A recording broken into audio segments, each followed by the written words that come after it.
குணசேகரன் 3 மணி நேரம் காத்திருக்கக்கூடிய நிலை இந்த தொண்டர்களுக்கு எப்படி ஏற்பட்டது? அங்க கடுமையான வெயில் இருந்ததா? தொண்டர்களுக்கு இந்த என்னென்ன வசதிகள்லாம் செஞ்சு கொடுத்திருந்தாங்க? எதனால இந்த இளைஞர் இப்படி மயங்கி உயிரிழக்கக்கூடிய நிலைமைக்கு ஆளாயிருக்கார்? நிச்சயமாக இந்த விஜயினுடைய நிர்வாகிகள் சந்திப்பு நிகழ்ந்த இந்த சேலம் மாநகரை பொறுத்த வரைக்கும் இன்று ஒரு கடுமையான வெயில் என்பது நிலவியது. சரியாக 12 மணி முதல் 3 மணி வரை விஜயினுடைய நிர்வாகிகள் சந்திப்பு கூட்டம் என்று நடைபெறும் என்று ஏற்கனவே அறிவிக்கப்பட்டிருந்தது. அதற்கான ஏற்பாடுகளை செய்து கொண்டிருந்தார்கள். காலை 10 மணி முதலாகவே ஏராளமான நிர்வாகிகள் ஏற்கனவே 5000 பேருக்கு மட்டுமே உள்ளே அனுமதி என்று அறிவிக்கப்பட்டிருந்தது. ஆனால் இந்த இடத்தை பொறுத்த வரைக்கும் 5000த்திற்கு மேற்பட்ட மக்கள் தான் இங்கு வந்திருந்தார்கள். அந்த அடையாள அட்டை வைத்திருந்தவர்கள் மட்டுமில்லாமல் இறுதி நேரத்தில் கூடுதலாக வந்திருந்தவர்களும் கூட உள்ளே அனுமதிக்கப்பட்டிருந்தார்கள். அது ஒரு கடுமையான வெயில் என்பது சூழ்ந்து நிலவி கொண்டிருந்தது.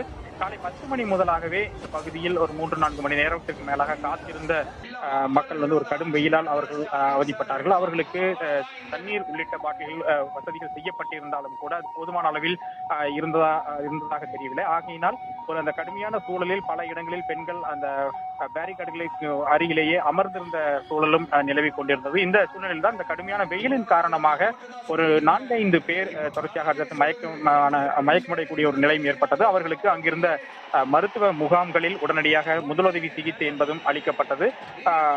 இந்த நிகழ்ச்சியை பார்ப்பதற்காக வந்த இந்த இளைஞர் சூரஜ் தான் மயங்கி விழுந்தார். அவருக்கு உடனடியாக இந்த மருத்துவ முகாமில் முதலுதவி சிகிச்சை என்பதும் அளிக்கப்பட்டு அதற்கு பிறகு இங்கிருந்து உடனடியாக ஆம்புலன்ஸ் மூலமாக அருகில் இருக்கக்கூடிய தனியார் மருத்துவமனைக்கு கொண்டு செல்லப்பட்ட நிலையில்தான் தற்பொழுது அவர் உயிரிழந்திருப்பதாக அறிவிக்கப்பட்டிருக்கின்றது.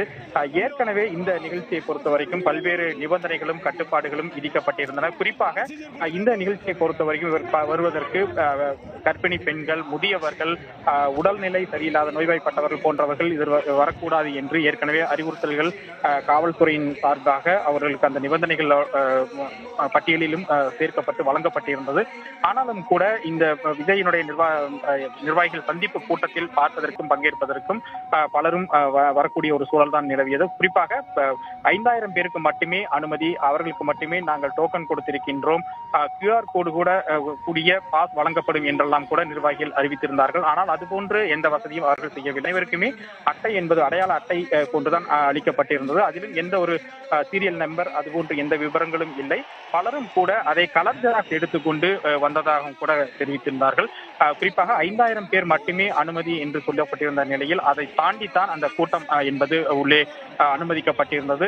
குறிப்பாக ஒரு 18 பாக்ஸ் வடிவிலான அந்த இரும்பு தடுப்புகள் அமைத்து ஒவ்வொரு தடுப்புக்குள்ளாகவும் அந்த பாக்ஸுக்குள்ளாக ஒரு 200 முதல் 250 பேர் வரைக்கும் மட்டுமே நிற்கக்கூடிய வகையில் அந்த ஏற்பாடுகளுக்கு போலீசார் அனுமதி இருந்தார்கள். ஆனால் இறுதி நேரத்தில் அதிகப்படியாக வந்தவர்கள் ஒரு பாக்ஸுக்குள்ள அந்த கூட்டத்துக்குள்ள அதிகமாகவே உள்ளே இருந்ததை நம்மால் காண முடிந்தது.